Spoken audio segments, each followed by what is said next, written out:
The power of prayer. പ്രാർത്ഥന എന്നത് വെറും വാക്കുകൾ ഉരുവിടുന്നതല്ല, അത് ദൈവവുമായി നടത്തുന്ന ഹൃദയസ്പർശമായ സംഭാഷണമാണ്. നമ്മുടെ സന്തോഷവും സങ്കടവും പ്രതീക്ഷകളും ഭയങ്ങളും ദൈവസന്നിധിയിൽ തുറന്നു വയ്ക്കുന്ന സമയമാണ് പ്രാർത്ഥന. ജീവിതത്തിൽ പലപ്പോഴും നാം പ്രശ്നങ്ങളും പ്രതിസന്ധികളും നേരിടാറുണ്ട്. ചില സമയങ്ങളിൽ ആരും നമ്മെ മനസ്സിലാക്കിയില്ലെന്ന് തോന്നും. ചിലപ്പോൾ പ്രതീക്ഷകൾ തകർന്നു പോകും. അത്തരം നിമിഷങ്ങളിൽ നമ്മളെ താങ്ങി നിർത്തുന്ന ഏറ്റവും വലിയ ശക്തിയാണ് പ്രാർത്ഥന. ബൈബിളിൽ നാം കാണുന്നത് പ്രാർത്ഥനയിലൂടെ ദൈവം അത്ഭുതകരമായി പ്രവർത്തിച്ച നിരവധി സംഭവങ്ങൾ.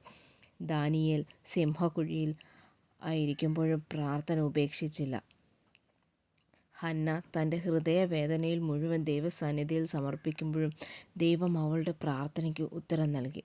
യേശുക്രിസ്തു തൻ്റെ ഭൂമിയിലെ ജീവിതകാലം മുഴുവൻ പ്രാർത്ഥനയ്ക്ക് വലിയ പ്രാധാന്യം നൽകി. ഫിലിപ്പിയർ 4:6-7 വരെയുള്ള വചനങ്ങൾ ഇങ്ങനെ പറയുന്നു: ഒന്നിനെക്കുറിച്ചും വ്യാകുലപ്പെടാതെ എല്ലാറ്റിനും പ്രാർത്ഥനയാലും യാചനയാലും സ്തോത്രത്തോടും കൂടി നിങ്ങളുടെ അപേക്ഷകൾ ദൈവത്തെ അറിയിക്കുവിൻ.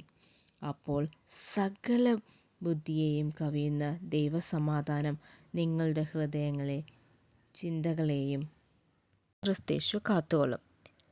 ഈ വചനം നമ്മെ പഠിപ്പിക്കുന്നത് പ്രാർത്ഥന എല്ലാ പ്രശ്നങ്ങളും ഉടൻ മാറ്റിത്തരുമെന്നല്ല, പ്രശ്നങ്ങളെ നേരിടാനുള്ള സമാധാനവും ധൈര്യവും നൽകുമെന്നാണ്. പ്രാർത്ഥന നമ്മുടെ ജീവിതത്തെ ശക്തിപ്പെടുത്തുന്നു. ജീവിതത്തിലെ കൊടുങ്കാറ്റുകൾക്കിടയിലും ദൈവം നമ്മോടൊപ്പം ഉണ്ട് എന്ന ഉറപ്പ് നൽകുന്നു. മനുഷ്യരുടെ സഹായം പരിമിതമായിരിക്കാം, എന്നാൽ ദൈവത്തിൻ്റെ ശക്തി പരിധികളില്ലാത്തതാണ്. ചിലപ്പോൾ നാം പ്രാർത്ഥിക്കുകയും ഉടനെ ഉത്തരം ലഭിക്കാതിരിക്കുകയും ചെയ്യാം. അപ്പോൾ നിരാശപ്പെടരുത്. ദൈവത്തിൻ്റെ സമയത്തിനായി കാത്തിരിക്കണം. ദൈവം നമ്മുടെ അപേക്ഷ കേൾക്കുകയും അവിടുന്ന് ഏറ്റവും നല്ലത് ഏറ്റവും ശരിയായ സമയത്ത് നൽകുന്നു. പ്രാർത്ഥന നമ്മെ ദൈവത്തോട് കൂടുതൽ അടുപ്പിക്കുന്നു. അത് നമ്മുടെ ഹൃദയത്തെ മാറ്റുന്നു, ക്ഷമിക്കാൻ പഠിപ്പിക്കുന്നു, സ്നേഹിക്കാൻ പഠിപ്പിക്കുന്നു, വിനയമുള്ളവരാകുവാൻ നമ്മെ പഠിപ്പിക്കുന്നു, ദൈവം ഇത് തിരിച്ചറിയുവാൻ സഹായിക്കുന്നു. ഇന്ന് സാങ്കേതിക വിദ്യയൊക്കെ വളർന്ന ലോകത്താണ് നാം ജീവിക്കുന്നത്. എന്നാൽ മനുഷ്യൻ്റെ ഹൃദയത്തിൽ ഇപ്പോഴും സമാധാനത്തിനും പ്രത്യാശയ്ക്കും സ്നേഹത്തിനും വേണ്ടിയുള്ള ദാഹമുണ്ട്. ആ ദാഹം യഥാർത്ഥത്തിൽ തൃപ്തിപ്പെടണമെങ്കിൽ ദൈവസന്നിധിയിൽ പ്രാർത്ഥിക്കുക തന്നെ വേണം. നമ്മുടെ ഒരു കുഞ്ഞു പ്രാർത്ഥന പോലും ദൈവം കേൾക്കാതെ പോകുന്നില്ല. ഒരു പക്ഷേ അത് ലഭിക്കുവാൻ കുറച്ച് കാലതാമസം എടുത്തേക്കാം. പക്ഷേ ദൈവത്തിന് വളരെ വ്യക്തമായിട്ടറിയാം ഏത് സമയത്ത് നമുക്ക് എന്ത് നൽകണമെന്ന്. പ്രാർത്ഥിക്കുമ്പോൾ എപ്പോഴും ദൈവ ഇഷ്ടം നടക്കട്ടെ എന്ന് പ്രാർത്ഥിക്കുവാൻ നമ്മൾ പഠിച്ചു തുടങ്ങണം. നാം ദിവസവും പ്രാർത്ഥനയ്ക്കായി സമയം കണ്ടെത്തണം.